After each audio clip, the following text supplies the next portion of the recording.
Bueno, quiero agradecerles por su invitación, por la participación a la Sociedad Colombiana de Nefrología Pediátrica, muy queridos, muy amables por su invitación. Hoy queremos hablar sobre el papel de la genética en el abordaje integral de las enfermedades huérfanas, pero yo creo que el mensaje más importante es que el abordaje en general es para todas las especialidades, pues porque es similar.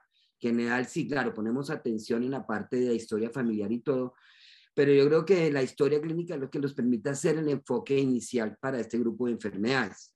Yo les voy a mostrar acá qué pasa con las enfermedades huérfanas, que son enfermedades muy graves, debilitantes, neurodegenerativas o degenerativas y posiblemente mortales en muchas de ellas. Una característica de las enfermedades huérfanas es que afecta a la gran mayoría, son niños, sin embargo, vemos enfermedades huérfanas en el adulto. La otra característica es que son enfermedades discapacitantes que alteran la calidad de vida de este grupo de pacientes. Son enfermedades dolorosas y en general no solo es el paciente el que está sufriendo la enfermedad, es toda la familia, todo el contexto familiar alrededor de ese paciente cuando tiene una enfermedad huérfana. Sobre todo que algunas de ellas en este momento ya tenemos tratamientos, pero muchas de las enfermedades huérfanas no tienen tratamiento y su manejo eminentemente es más sintomático. Son enfermedades que muchas son incurables y mientras no tengamos tratamientos que puedan mejorar la calidad de vida, tenemos que mejorar la parte de comorbilidades en este grupo de enfermedades. Y de hecho, antes de que salieran muchas de las enzimas y todo, ya habían grupos que manejaban estas patologías y lo manejaban muy bien y las calidades de vida de los pacientes mejoraban sustancialmente.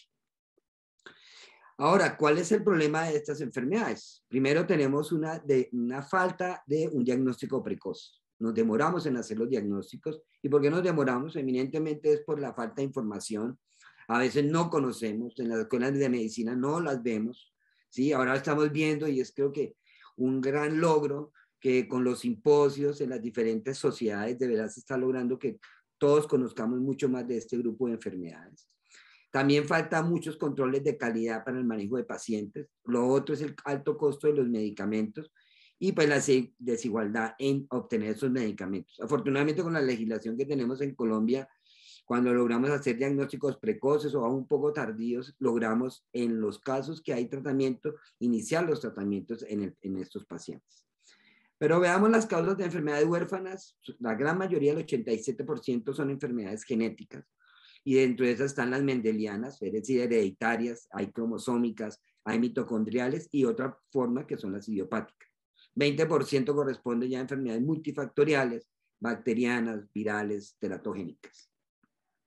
Pero vamos acá cómo, y nos ha ayudado muchísimo en la enfermedad huérfanas, es la organización de pacientes. Si ustedes ven acá, la gran mayoría, el 27, casi 30% de las asociaciones de pacientes corresponden a enfermedades del sistema nervioso central, le siguen las metabolopatías y otro grupo de enfermedades, en donde cada uno de esos asociación de pacientes lucha por, primero, el reconocimiento de las enfermedades dentro de sus grupos, y segundo, también ayudan a los pacientes no solo en la parte de tratamiento, sino en la parte de conocer la enfermedad y sobre todo acceder a los sistemas de salud para su tratamiento. Esto es la distribución por enfermedades. Ustedes ven acá, está el sistema nervioso central, alteraciones de la visión, sistemas musculoesqueléticos, anomalías congénitas, trastornos a nivel sanguíneo, que son las más frecuentes de las enfermedades que presentamos como huérfanas. Y de hecho en este estudio, ay, se me trabó. Bueno, esto es por grupo de edad, lo que les mostraba yo. El 30%, una cuarta parte de los casos de enfermedades huérfanas son de niños. Así que tenemos que aprender a reconocer estas enfermedades tempranamente en nuestra población infantil, aún desde el útero. Bueno, pero yo les digo es, bueno, ¿y la genética qué llega? ¿Por qué es importante genética? ¿Qué nos llega al genetista? Y es importante que lo consideren ustedes con respecto a lo que a ustedes también les llega en la consulta y los motivos. El primero es individuos afectados en una misma familia. Eso lo debemos considerar, pero a veces no preguntamos. El problema es que llega un paciente con X patología y no preguntamos toda la parte familiar. Y esto es una causa frecuente de los motivos de referencia genética.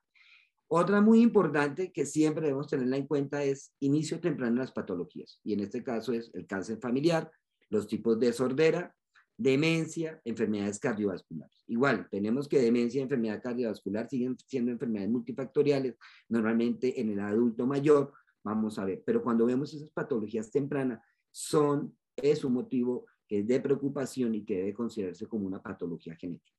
Ahora, las enfermedades de órganos pares, muerte súbita en pacientes.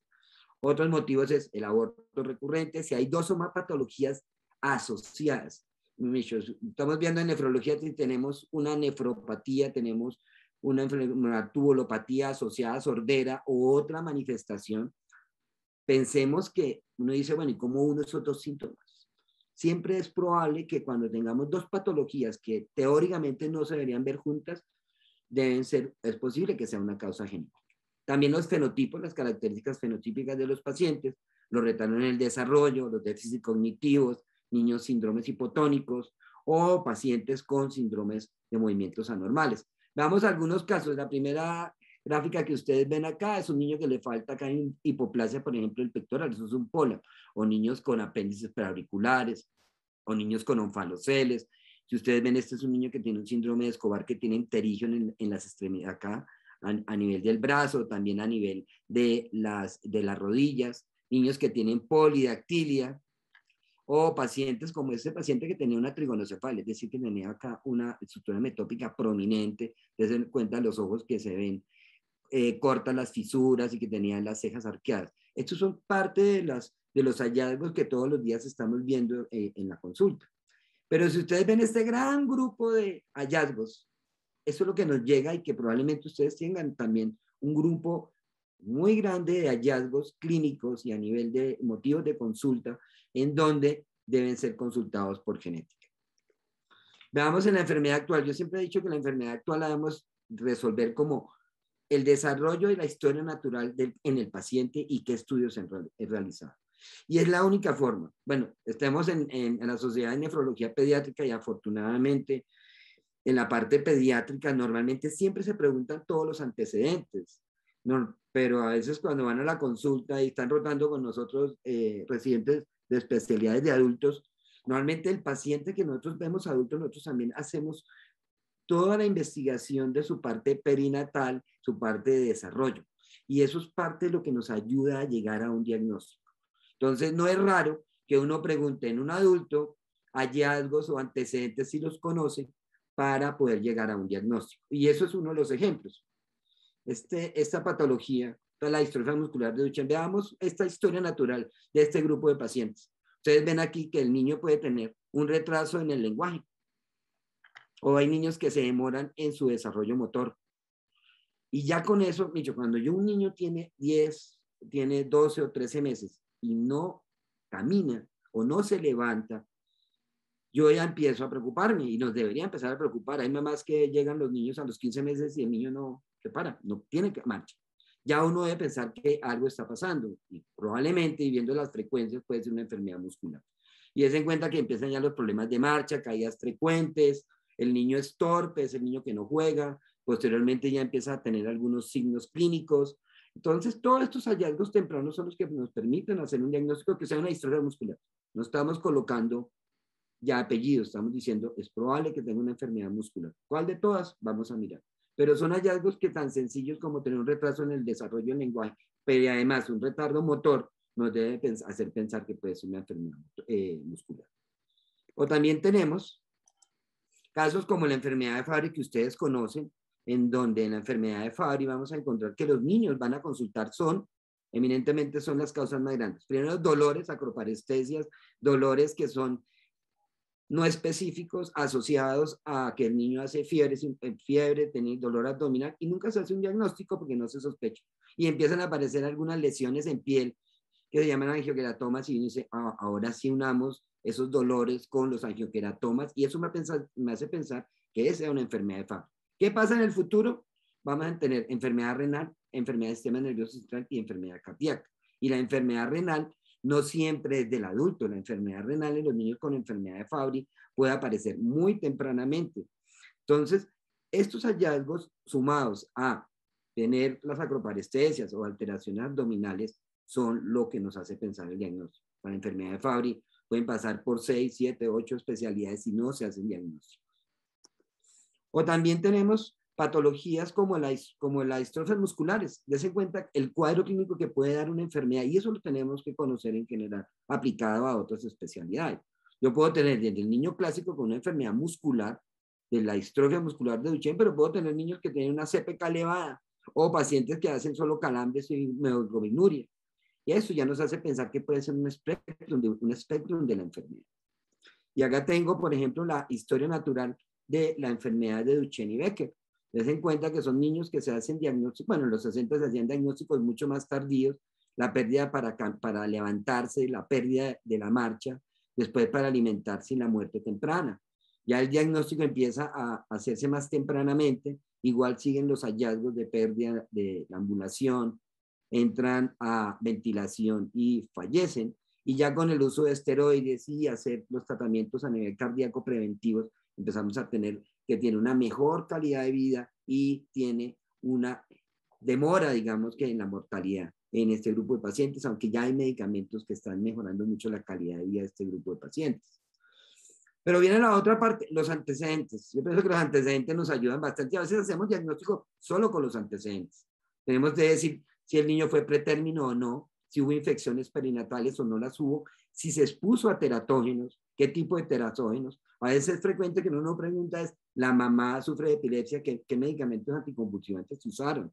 O si la mamá tomaba alcohol durante el embarazo.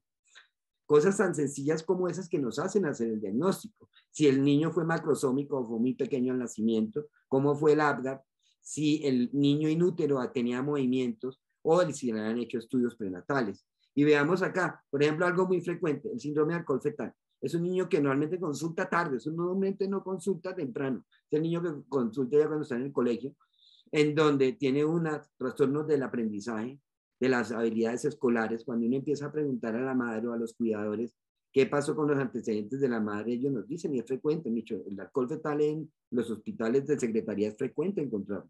Y uno tiene el antecedente muy claro, tomarse 3 onzas de alcohol todos los días puede inducir un síndrome de alcohol fetal. Y el alcohol fetal no solo es tener la microcefalia, el paladar hendido, ustedes ven un poco las fisuras cortas, sino a veces solamente es el déficit cognitivo, los trastornos de aprendizaje.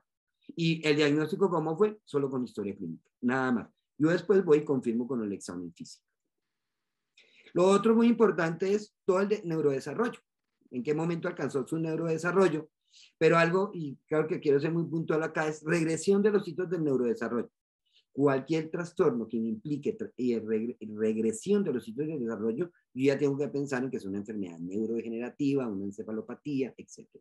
Es decir, que eso nos ayuda bastante. Y también todo los rendimientos escolar y cómo está en el colegio. Una anécdota, normalmente pacientes que vemos en consulta tienen un déficit cognitivo. Le pregunto a la mamá, señora, su hijo, ¿en qué puesto va en el curso? Tiene un déficit cognitivo leve, moderado. No, doctor, 15 y son 30 niños. Entonces uno dice, y la mamá dice, es que el niño es muy inteligente y está en el puesto 15 en el colegio. Entonces se dan cuenta que a veces no se dan cuenta que el niño sí tiene unos trastornos de las habilidades escolares y se pasa. Y pueden pasar 6, 7, 8 años hasta que hacer un diagnóstico que el niño tenía un déficit cognitivo. Viene la otra parte de antecedentes, es número de hospitalizaciones, qué tipo de patologías presentó el paciente, qué tratamientos, qué paraclínicos se realizaron. Y veamos acá, paciente que tiene con estas características, niños, por ejemplo, que tienen acá una anomalía, tienen una microtia, a veces tienen colomas de los párpados, que son muy característicos, y eso es un síndrome de Treacher-Collins y que le han hecho cirugías previas, pero nunca le han hecho diagnóstico. También como anécdota, yo estaba en el consultorio, salí un momento a la consulta externa y vi una mamá que estaba embarazada y fenotípicamente tenía este fenotipo que yo les estoy mostrando. Ella tenía un Treacher-Collins. Después hablé con los ginecólogos, tuvo el bebé y fue a mi consulta y el bebé ya tenía algunos hallazgos de esta enfermedad. Y nunca le han hecho diagnóstico a la paciente. Ahora, si hay antecedentes no quirúrgicos, yo les voy a mostrar un caso. Es una paciente en donde se hizo una niña que tenía una hiperplasia suprarrenal congénita, se la diagnosticaron tempranamente, le dieron tratamiento, el papá y la mamá lo vieron también en el tratamiento en el futuro, le habían hecho cirugía de sus genitales y decidieron suspender el tratamiento y me llega a los 5 años con estas características, ¿sí? Con ya un desarrollo muscular, ya tiene vello facial, porque digamos que a veces nos falta a los médicos, como médicos, explicar muy claramente los tratamientos y decidieron que como ya estaba bien, le quitamos el tratamiento. Y mira lo que pasó. Empezó tratamiento y todo, y en 6 meses la niña ha mejorado muchísimo de las características fenotípicas que tiene.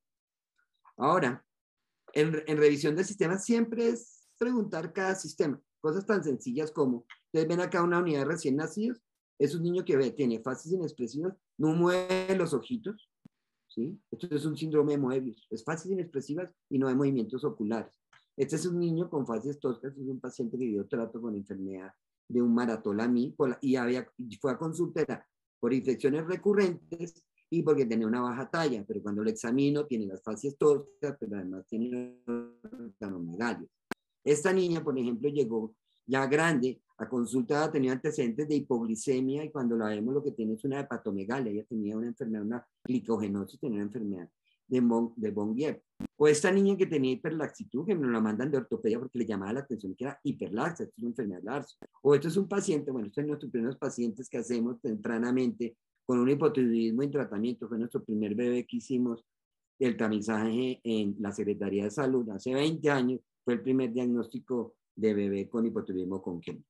Pero viene la otra parte que son los antecedentes familiares. Siempre revisen los antecedentes familiares. Evidencia con sanguinidad, en donde a veces no saben los papás si eran primos o no, pero a veces toca preguntar siempre los dos apellidos de papá y mamá y saber de qué región vienen. Y sí preguntarles directamente si hay algún parentesco entre ellos, porque a veces ellos no lo van a decir. Y cuando yo tengo un niño con una patología, por ejemplo, tengo un síndrome nefrótico temprano, y ustedes le preguntan a los papás, ¿tienen consanguinidad? ¿No hay consanguinidad? ¿Alguien más afectado? A veces los papás dicen, sí, doctor, nosotros somos primos. Ustedes ya con eso saben que esa forma de un síndrome nefrótico probablemente sea hereditario y que sea autosómico recesivo. Y que otras patologías, por ejemplo, en la familia, como en la enfermedad de Fabry, puede que los niños tengan arqueoparestesias, pero preguntan si hay antecedentes de enfermedad cardíaca o enfermedad renal. Y el origen de los padres y los abuelos. Pero los mecanismos de herencia, ¿cómo los vemos? Cuando hacemos los mecanismos de herencia es un patrón por el cual una característica fenotípica se transmite en la familia. ¿Y cuál es la herramienta que usamos? Un arbolito. Va a ser muy corto en el arbolito para encontrarse que es una representación gráfica de todas las relaciones que hay en esa familia y hacerla al menos en 3 generaciones. ¿Para qué nos sirve? A veces nos hace diagnóstico, estrategias del estudio que tenemos que hacer en ese grupo familiar. ¿Qué tipo de herencia es? Si hay más individuos que pueden estar afectados de la enfermedad, puedo calcular riesgos para ese grupo de pacientes asintomáticos, qué otros factores ayudan al fenotipo en esa familia, explicarle al paciente y también las opciones reproductivas. Y entonces en el PDRI que obtenemos nueva información, le explicamos a los padres el tipo de herencia, qué tan variable es la enfermedad en ellos y además tratar de clarificar algunos conceptos erróneos que tiene la familia. Acuérdense que acá en Colombia no es infrecuente que pase que a la señora siempre le echan la culpa. Y normalmente lo que empezamos es a clarificar cuáles son los conceptos y qué es lo que está pasando en la familia. Entonces, ¿cómo se hace un arbolito genealógico? Se los voy a pasar así, se va haciendo, en donde esto es un árbol de una enfermedad recesiva ligada a X, y en donde acá vamos a encontrar es el tipo de herencia, tipo de portadores e individuos en riesgo. Y ustedes ven acá, por ejemplo, este individuo que está afectado de una enfermedad recesiva ligada a X, esta mujer es heterocigota, obligada. Todas las mujeres de padres afectados van a ser heterocigotas para la enfermedad. Y así sucesivamente podemos encontrar diferentes personas en riesgo en los árboles genealógicos y empezar a tratarlos tempranamente con solo el árbol genealógico. Y aquí hasta vamos hasta el árbol genealógico.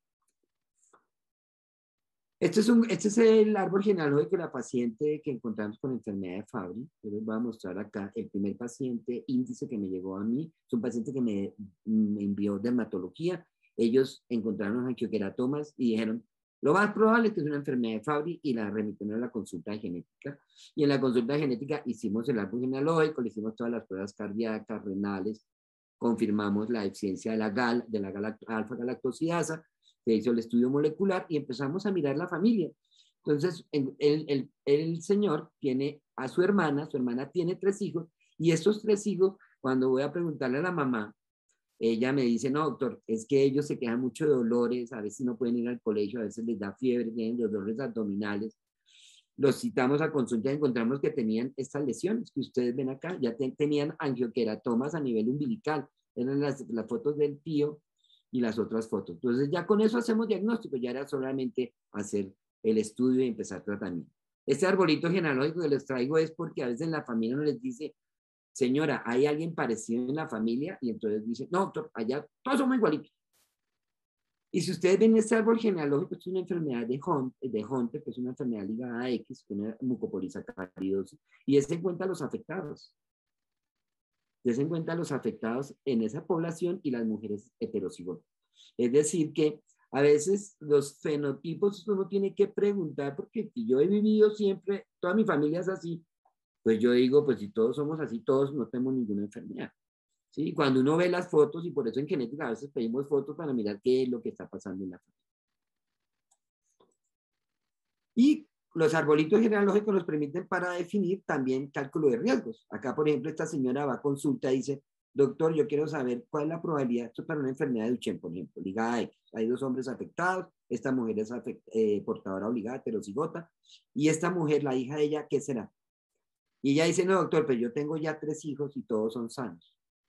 Uno hace cálculos de riesgo, esto es un cálculo bayesiano, y yo puedo definir el estado de portador o no en ella y calcular cuál es la probabilidad de que si queda en embarazo, cuál es la probabilidad de que tenga un hijo afectado. Pues ella, lo más seguro por este análisis de tener 3 hijos sanos, es que ella no sea portadora. Yo puedo hacer el estudio cálculo y después hacer el estudio molecular. Ahora, ¿qué hacemos en la consejería? En la consejería, pues es un proceso educativo que lo que permite, y eso que parte de la asesoría es esa, es un proceso de información, asesorar, buscar los riesgos en la familia, explicarle la historia natural de la enfermedad, cuáles son las probabilidades de que se pueda presentar, cuáles son las complicaciones en el futuro de la enfermedad, qué opciones de tratamiento hay y sobre todo, qué opciones de planificar su vida reproductiva. Eso busca la asesoría genética y la consejería. Y estas son las etapas. Todas las etapas de asesoría parten de un principio. Diagnóstico confirmado de la enfermedad. Y eso me permite hacer la historia clínica, el árbol genealógico, calcular los riesgos, mirar los mecanismos de herencia, comunicar esa información, discutirla con la familia, el seguimiento y en genética en general, nosotros hacemos el seguimiento. Yo creo que igual que ustedes también hacen sus seguimientos de sus pacientes con diferentes patologías genéticas, hace lo mismo en colaboración con el resto de especialidades. Yo les quiero mostrar aquí un ejemplo muy sencillo y rápido para ustedes, y es un paciente que me llega a consulta, lo remite de neurología por una paraparesia espástica de distonía. Tiene un diagnóstico de una paraparesia espástica a los 6 años y le han hecho una cirugía de transferencia para isquiotibiales. ¿Qué pasa? Le hacen un diagnóstico inicial de una paraparesia espástica recesiva, pero a los 22 años hace distonía cervical. Neurología la ve y empieza a darle carbidopa leopa a estas dosis. ¿Qué es lo más interesante? Y de verdad, esto es una de las terapias que cuando dan carbidopa leopa a dosis muy bajas, el paciente se le quita la distonía. Es perfecto el tratamiento. Y esto es una forma de distonías que responden a la levodopa. Y normalmente esta forma es una forma en donde hay más o menos 4 o 5 genes que producen esta enfermedad. La niña, la paciente, ya de 22 años, completamente quitó los movimientos distónicos, disminuyó la espasticidad y pues a veces hace algo de cefalea. Este es árbol genealógico. Esta es la paciente. Den cuenta que a los 6 años le hacen un diagnóstico de una paraparesia espástica, la operan, ¿sí? A los 22 años, 22, ya 30 años, cuando la última vez que la vi, con una distonía que respondedora a la dopa. Y la hermana que no la ha podido ver, la hermana tiene un pie cao. Es muy probable que también la señora tenga la misma patología. Y acá mirando al examen físico, se cuenta que en general el examen físico de ella, en general, normal. Inicialmente genética la había visto, le mandó una CPG4, es una mutación para una de las formas de distonía más frecuentes. Le hicieron la resonancia que fue normal. Nosotros ya considerando la respuesta al tratamiento, mandamos el examen dirigido a mirar el tipo de mutación y encontramos que listo, que tiene una mutación que se llama mutación de la ciclohidrolasa en una forma heterocigota, esto es autosómica dominante. Normalmente esto está afectado que usted acá la vía metabólica y lo importante para estos pacientes es que se produce la biopterina que es un cofactor necesario para todos los neurotransmisores, entre esos la dopamina. Por eso la respuesta de la dopamina.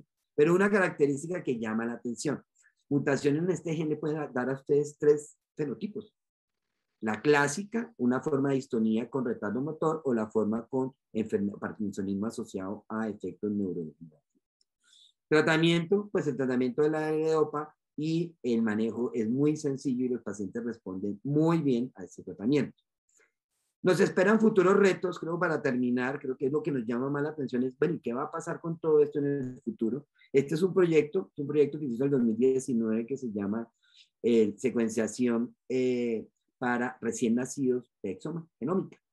¿Y qué pasó con eso? Esto es un estudio de investigación porque no se hace de rutina. Se llama el BabySec.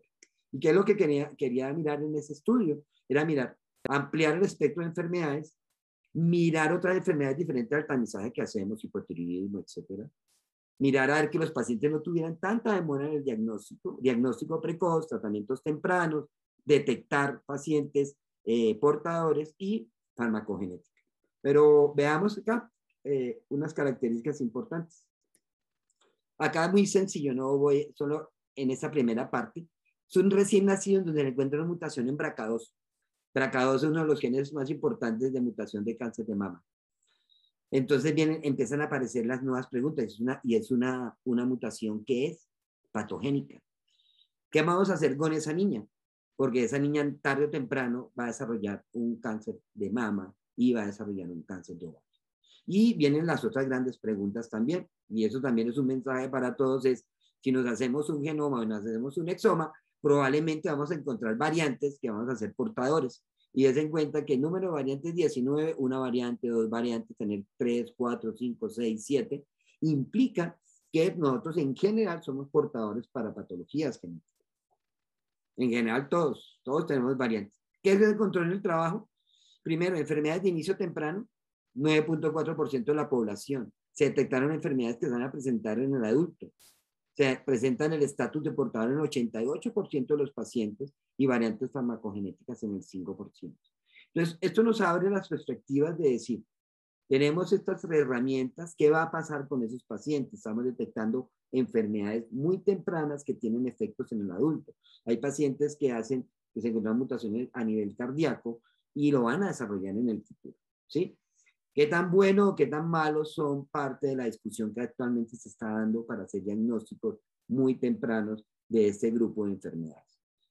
El último mensaje, y agradeciendo su invitación, es que cuando hablamos de enfermedades huérfanas y cómo hacemos el enfoque, es un enfoque que debemos hacer entre todas las especialidades.